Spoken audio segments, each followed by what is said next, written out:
નમસ્કાર વિદ્યાર્થી મિત્રો, હું ભરત અરસરિયા રેપીએ લર્નિંગ હબમાં આપનું સ્વાગત કરું છું। આજના વિડીયો લેક્ચરની અંદર આપણે કુલમના નિયમ આધારિત JEE નીટના MCQ જોઈશું। એમાં ઘણા બધા હોય પાર્ટ પાડેલા છે, તો આ વિડીયો લેક્ચરની અંદર પાર્ટ 1 જોઈએ છે। શૂન્યાવકાશની પરમિટિવિટી એપ્સિલોન 0 8.85 × -12 અને પાણીનો ડાયલેક્ટ્રિક અચળાંક 81 છે। તો પાણીની પરમિટિવિટી કેટલી? તો મિત્રો ડાયલેક્ટ્રિક અચળાંકનું સૂત્ર શું છે મિત્રો? કે કોઈ પણ માધ્યમની પરમિટિવિટી અને શૂન્યાવકાશની પરમિટિવિટીના ગુણોત્તરને શું કહેવાય છે? ડાયલેક્ટ્રિક અચળાંક કે અથવા સાપેક્ષ પરમિટિવિટી કહેવાય છે। તો એપ્સિલોનને કરતા બનાવો કે એપ્સિલોન 0, તો કેની કિંમત શું આવશે મિત્રો? 81 અને એપ્સિલોન 0 ની 8.85 અથવા 86 × 10⁻12 આવશે। ઓકે, એકમ તો એનો જ આવશે, કુલમ સ્ક્વેર પ્રતિ ન્યૂટન મીટર સ્ક્વેર। તો આપણો જવાબ કયો આવશે? એ। નેક્સ્ટ, હવામાં મૂકેલા બે વીજભાર વચ્ચે આટલું બળ લાગે છે। પ્રારંભિક બળ છે -4 ન્યૂટન। જ્યારે વીજભારની વચ્ચે તેલ મૂકવામાં આવે ત્યારે આટલું બળ લાગે છે, અને નવું બળ છે મિત્રો F' 2.5 × -5। તો તેલનો ડાયલેક્ટ્રિક અચળાંક શું છે?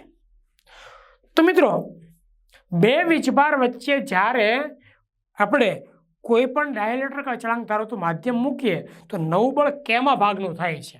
એટલે F' શું થાય ખબર છે? F/k। જૂનું જે બળ હતું ને કરતાં કેમાં ભાગનું થઈ જાય છે। અહીં આપણે કે શોધવાનું કીધું છે, F/F', F 1 × 10⁻⁴ આ 2.5 × 10⁻⁵ -5 ઉપર જાય +5 બરાબર, એટલે 5 માં 4 જાત 1 એટલે 10, 10/2.5 એટલે 4 વધશે। એ આપણો આન્સર આવશે। નેક્સ્ટ, સાબુના દ્રાવણના પરપોટા પર વિદ્યુતભાર મૂકતા શું થાય? હવે જોજો મિત્રો, સ્પષ્ટતા નથી કરી કે ધન વિદ્યુતભાર મૂકવો કે ઋણ વિદ્યુતભાર। કોઈ પણ વિદ્યુતભાર તમે મૂકો તો એમની વચ્ચે અપાકર્ષણ થાય। ધારો કે આપણે ધન મૂક્યો તો ધન વચ્ચે અપાકર્ષણ, એને થોડુંક બળ દૂર લાગે એટલે આ દૂર છે એટલે એની ત્રિજ્યા વધે, અને ઋણ મૂકો તો પણ સજાતી વચ્ચે અપાકર્ષણ જ થાય એટલે ત્રિજ્યા હંમેશા શું થાય? વધે છે। ધન મૂકો કે ઋણ મૂકો। શૂન્યાવકાશમાં બે બિંદુવત વિદ્યુતભારો વચ્ચે લાગતું બળ F છે। K ફોર ડાયલેક્ટ્રિક માધ્યમમાં આટલા જ અંતરે રહેલા બે બિંદુવત વિદ્યુતભારો વચ્ચે કેટલું બળ લાગે? તો હમણાં જ આપણે કે MCQ આવી ગયો, બળ કેમાં ભાગનું હોય? અહીંયા કે 4 છે એટલે કે બળ ચોથા ભાગનું છે, F/4। D answer. Next, +2 coulomb અને +6 કુલમ બિંદુવત વિદ્યુતભારો વચ્ચે 12 ન્યૂટનનું અપાકર્ષી બળ લાગે છે, અને F ચલે છે Q1 Q2, F કેટલા છે? 12। જ્યારે બંને વિદ્યુતભારમાં Q વિદ્યુતભાર ઉમેરવામાં આવે તો તેમની વચ્ચે 4 ન્યૂટનનું આકર્ષી બળ લાગે છે। પેલા અપાકર્ષી હતું એટલે ધન લઈએ છીએ, આ 12 ચલે છે 2 અને 6, અંતર તો એનું જ છે। બીજા કિસ્સાની અંદર આપણે જોઈએ છે F' ચલે છે 2 + Q 6 + Q। ત્યારે મિત્રો આકર્ષી છે એટલે ઋણ લઈએ છીએ, 4 ન્યૂટનનું આકર્ષી બળ એટલે ઋણ લઈએ છીએ। આ બંનેનો ગુણોત્તર લઈએ, કોનો? સમીકરણ 1 અને સમીકરણ 2 નો ગુણોત્તર લઈએ છીએ।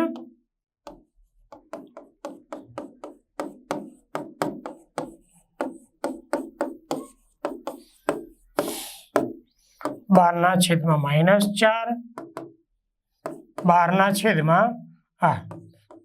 + Q 6 + Q। આનું સાદુરૂપ આપી દઈએ મિત્રો, 12 પહેલા ઉડી જશે, -4 ના બાજુ લઈ લઈએ અને આમનું વિસ્તરણ કરીએ 12, અહીંયા શું આવશે મિત્રો?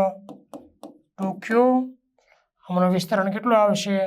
6Q પ્લસ શું આવશે? Q²। આ વિસ્તરણ બાજુ -4 આવશે, તો 12 ક્યુ આવે, 8 ક્યુ આવશે, 16 આવશે. ઓકે, -4 આ બાજુ એટલે 16 ક્યુ સ્ક્વેર વત્તા 8q વત્તા 16 બરાબર આ બાજુ 0. તો q વત્તા 4 સ્ક્વેર બરાબર 0. સ્ક્વેર કાઢી નાખો તો square root q is equal to -4 coulomb. એટલે બી જવાબ આવશે. 2 કુલમ અને 6 કુલમ વચ્ચે લાગતું અપાકર્ષણ બળ 12 છે. -4 કુલમ વિદ્યુતભાર ઉમેરીએ તો તેમની વચ્ચે લાગતું બળ કેટલું? પહેલા અપાકર્ષી વર્તુળ બળ F ચાલે છે Q1 Q2. હવે બેયમાં -4 ઉમેરીએ બરાબર, તો નવું બળ કેટલું? તો આમાં તમે -4 ઉમેરો તો -2 રહે, અને આની અંદર તમે -4 ઉમેરો તો કેટલા રહે? 2. તો ગુણોત્તર લઈએ મિત્રો, F ડેશ ભાગ્યા 12 -2 × 2 છેદમાં 2 × 6 તો ઉડી જશે. F ડેશ -2 × 12 છેદમાં 6 છેદું 12 -4 ન્યૂટન. માઇનસ એવું મતલબ શું થાય? આકર્ષી બળ લાગે છે. આકર્ષી હોય તો માઇનસ, અપાકર્ષી હોય તો પ્લસ, એટલે આકર્ષી બળ લાગે છે. સીધું છે. અંતરનો મિત્રો ઉલ્લેખ નથી, અંતર એટલું જ છે. એટલે F ચાલે છે Q1 Q2 અને F ડેશ ચાલે છે Q1 ડેશ Q2. Q1 ડેશમાં શું આવશે કે આમાં તમે -4 ઉમેરો જે મળે એ Q1 ડેશ, પછી આમાં તમે -4 ઉમેરો જે મળે એ Q2 ડેશ. પણ આપણે સીધું જ કરી નાખ્યું છે. નેક્સ્ટ 7મું છે, 2 બિંદુવત વિદ્યુત ભારો +3 માઇક્રોકુલમ અને -8 માઇક્રોકુલમ વચ્ચે લાગતું વિદ્યુત બળ 1 ન્યૂટન છે. હવે પ્લસ માઇક્રોકુલમ નો વીજભાર દરેકમાં ઉમેરતા લાગતું બળ કેટલું? તો જુઓ, પહેલા આપણે બળ કેટલું લાગે છે? F ચાલે છે, હમણાં જે હતું એ જ મેથડ છે, Q1 Q2. અહીંયા આપણે 1 ન્યૂટન લાગે છે, ચાલે છે 3 × -8 બરાબર છે. હવે શું કર્યું? +5 માઇક્રોકુલમનો વીજભાર ઉમેર્યો આપણે, ઇક્વેશન 1. તો નવું બળ કેટલું? આમાં +5 માઇક્રોકુલમ ઉમેરો તો 8 થઈ ગયું, અને આમાં +5 ઉમેરો તો -3 થઈ ગયું. તો શેમાંની પોઝિશન હતી એ જ આવી, જો એટલે એકનું એક જ આવે બરાબર છે ને. આકર્ષી હોય તો આકર્ષીનું આકર્ષી આવે, ધન અને ઋણ છે ને આકર્ષી હતું તો આ સેમ પોઝિશન છે. અહીંયા શું આવે? 8 - 3, અહીંયા 3 - 8 છે. તો આપણે રીત પ્રમાણે કરીએ તો પણ એ જ આવશે. 2 ને 1 વડે ભાગાકાર કરો, શું આવશે મિત્રો? આપણે આકર્ષી માટે જો ઋણ લઈએ તો અહીંયા પણ શું આવશે? આકર્ષી ઋણ જ આવે, આ બધું ઉડી જાય. આપણે બરાબર -1 એટલે 1 ન્યૂટન આકર્ષી. સજાતીય છે, વિજાતીય છે એટલે આકર્ષી, અને જો આ સજાતીય મળે તો અપાકર્ષી. નેક્સ્ટ 8મું, સમાન વીજભાર ધરાવતા 2 વિદ્યુત ભારિત કણોને 1 મીટર અંતરે મૂકેલા છે. તે દરેકનો પ્રારંભિક પ્રવેગ 1 મીટર પ્રતિ સેકન્ડ સ્ક્વેર છે, અને દળ -3 ગ્રામ હોય તો દરેક પરનો વિદ્યુત ભાર શોધો. તો F બરાબર એમ કેટલા છે મિત્રો? -3 ગ્રામને કેજીમાં ફેરવો એટલે બીજા -3 આવે, એટલે -6 કેજી પ્રવેગ એ છે. હવે આપણી પાસે સૂત્ર છે F. શું આવશે મિત્રો? 1 મીટર અંતરે મૂકેલા છે કે 9 × 10⁹ 2 વિદ્યુત ભાર છે QQ એટલે Q સ્ક્વેર, અને અંતર કેટલું છે મિત્રો? 1 મીટર. આ છે -6 9 Q સ્ક્વેર, સોરી 10⁹, અને અહીંયા Q સ્ક્વેર આવશે. છેદમાં લઈ જઈએ, ઉપર જાય તો શું આવશે? 1/10⁻⁶ 9 × 10⁹, તો 1/9 × 10⁻15. ઓકે, આપણે પોઈન્ટ ખસેડી નાખીએ છીએ.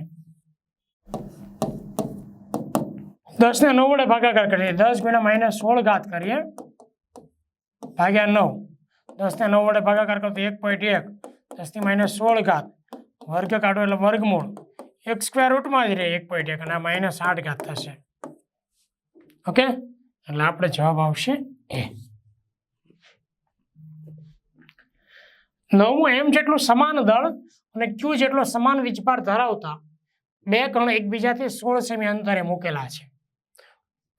જો તેઓ કોઈ પણ પ્રકારનું બળ અનુભવતા નથી એટલે પરિણામી બળ સમાન છે, 0 છે. Q/M નું મૂલ્ય કેટલું? એટલે મિત્રો અહીંયા ગુરુત્વીય બળ અને વિદ્યુતીય બળ સમાન થાય છે. અહીંયા G M1 M2 અને M² થાય, બે દળ સમાન છે, છેદમાં R². R કેટલું છે? 16 સેમી અંતર અને 16 × -2 ઘાતનો વર્ગ R².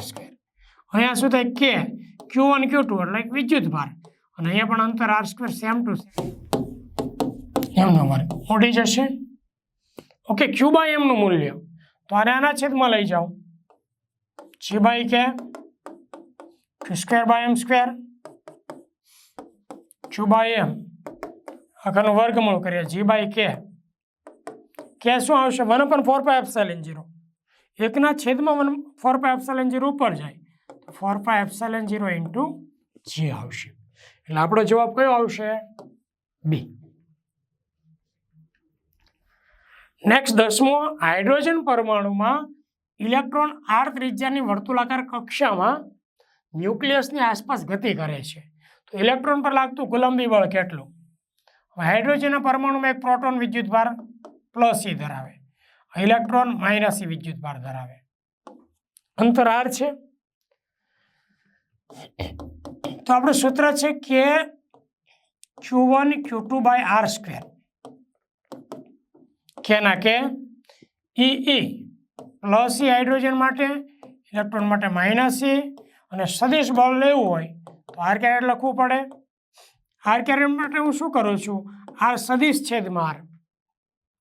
તો અહીંયા શું આવે મિત્રો? માઇનસ આગળ K² છેદમાં R³ × r.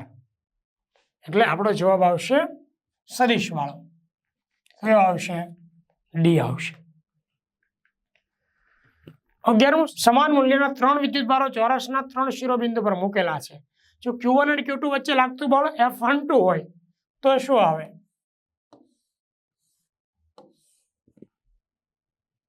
ચલો, અહીંયા Q1 = Q.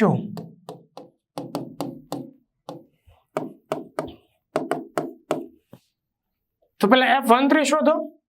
હા, ધારો કે આપણે અંતર a લઈએ તો પાયથાગોરસ રીતે આ કેટલું થાય? √3/a. તો આ બંને વચ્ચેનું આપણે જોઈએ F13 K Q² છેદમાં અંતરનો વર્ગ એટલે કેટલા આવે? 2a². પછી F12 એટલે આ બંને વચ્ચે K Q², વિદ્યુતભારનું મૂલ્ય તો સમાન જ છે, અંતરનો વર્ગ એટલે a². આ બંનેનો ગુણોત્તર લઈએ, F13 / F12 K Q² / 2a², K Q² છેદમાં a², a² cancel, Q² cancel, 1/2. એટલે સી જવાબ આવશે. 12મો છે, બે સમાન મૂલ્યના અને વિજાતીય પ્રકારના વિદ્યુતભારોને એકબીજાથી અમુક અંતરે મૂકતા લાગતું બળ F છે. 25% વિદ્યુતભાર એક પરથી બીજા પર આપવામાં આવે તો હવે નવું બળ કેટલું લાગે? હવે જુઓ, સમાન મૂલ્યના બે વિજાતીય વીજભાર એટલે Q લો અને બીજો -Q લો, બરાબર? તો શરૂઆતમાં બળ કેટલું લાગે? K Q² છેદમાં R². હવે અહીંયા મિત્રો એવું કહે છે કે 25% વિદ્યુતભાર તો Q1' -25%, બરાબર? ઓછો કરીએ એટલે 25% એટલે 25/100 એટલે 1/4, 3Q/4. તો 25% વિદ્યુતભાર એક પરથી બીજા વિદ્યુતભારને આપવામાં આવે એટલે અહીંયા આપણે આપી દીધો કેટલો? Q/4. તો -3Q/4 આવશે.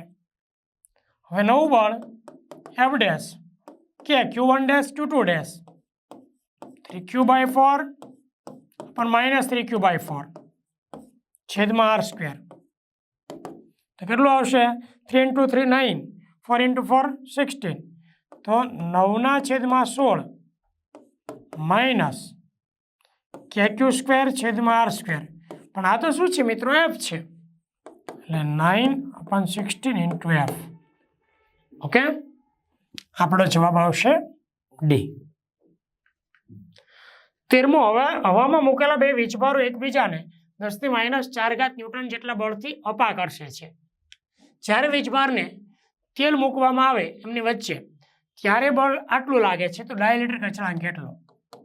શરૂઆતમાં F આટલું છે, પછી નવું બળ F' છે 2.5 × -5.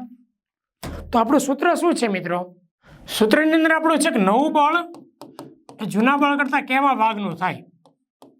કેના કરતાં બનાવી જોઈએ? F/F'. F -4, F' 2.5 × -5 ઉપર જાય તો +5 -4 એટલે 10 રહે. 10/2.5 એટલે કેટલા આવે? 4 આવશે. ઓકે, એ આવશે. ચલો, હવામાં બે વિદ્યુતભારો અમુક અંતરે મૂકતા તેમની વચ્ચે લાગતું બળ F છે. બંને વિદ્યુતભારોના મૂલ્ય બમણા કરવામાં આવે અને તેમની વચ્ચેનું અંતર બમણું કરવામાં આવે તો તેમની વચ્ચે લાગતું બળ NF થાય છે. તો N નું મૂલ્ય કેટલું? પેલું આપણે આ લઈ લઈએ છીએ Q1Q2/R². હવે નવું બળ NF થાય છે, એમાં શું આવશે? વિદ્યુતભારોના મૂલ્યો બમણા કરવાના. અને Q1 ને બદલે 2Q1, આ 2Q2, અને અંતર પણ બમણું કરવામાં. એટલે 2R કરીએ તો 2R નો વર્ગ શું થાય મિત્રો? 4R². એટલે ઉડી જાય. 2 × 2 4 ઉડી જાય. એટલે Q1 Q2/4 NF. એટલે આ બંને સરખા જ થાય મિત્રો. કયું? F અને NF. સમીકરણ 2 અને સમીકરણ 1 આખું સ્ટેપ સમાન થાય છે. જુઓ તમે, R². એટલે શું થાય? F = NF. તો ઉડી જાય F. એટલે N = 1 આવશે.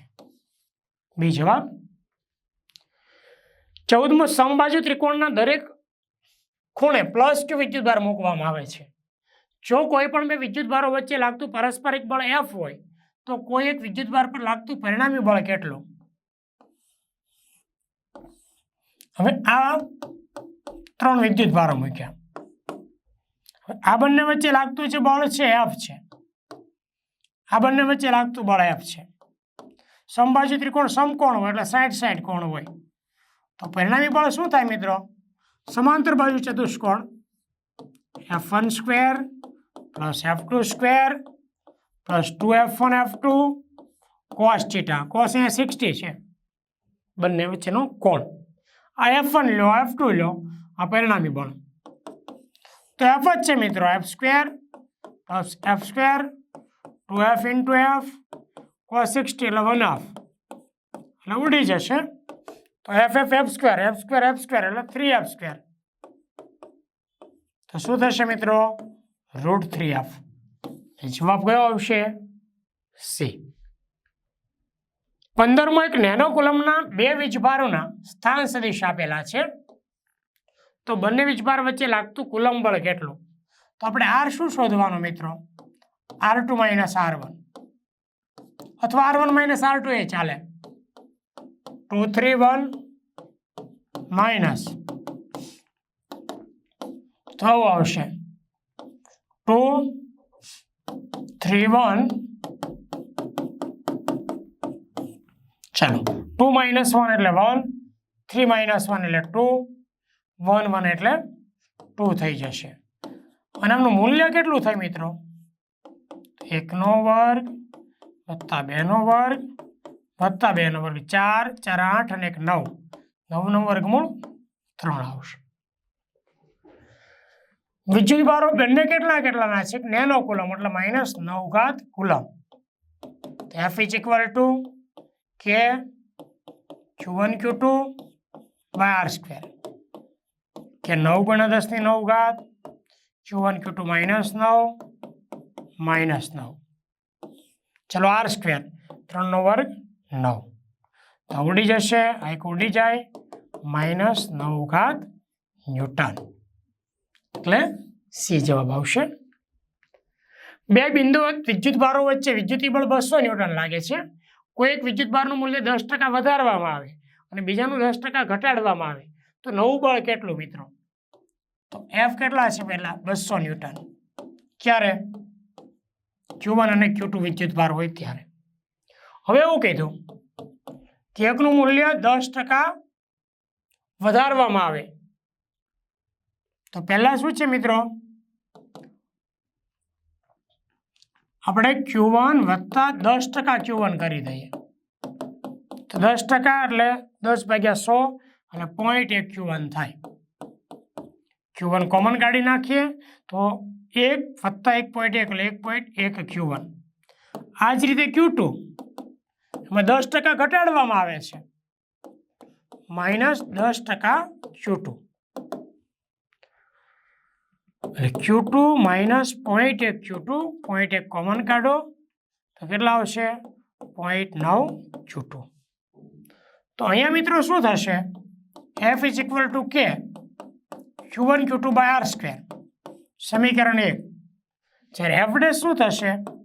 K Q1' Q2' / R². તો Q1' કેટલા આવે? 1.1 Q1. Q2' શું આવે?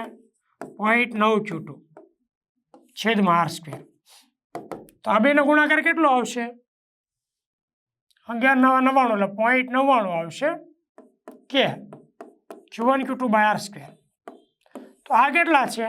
આ તો F છે અને F = 200 છે.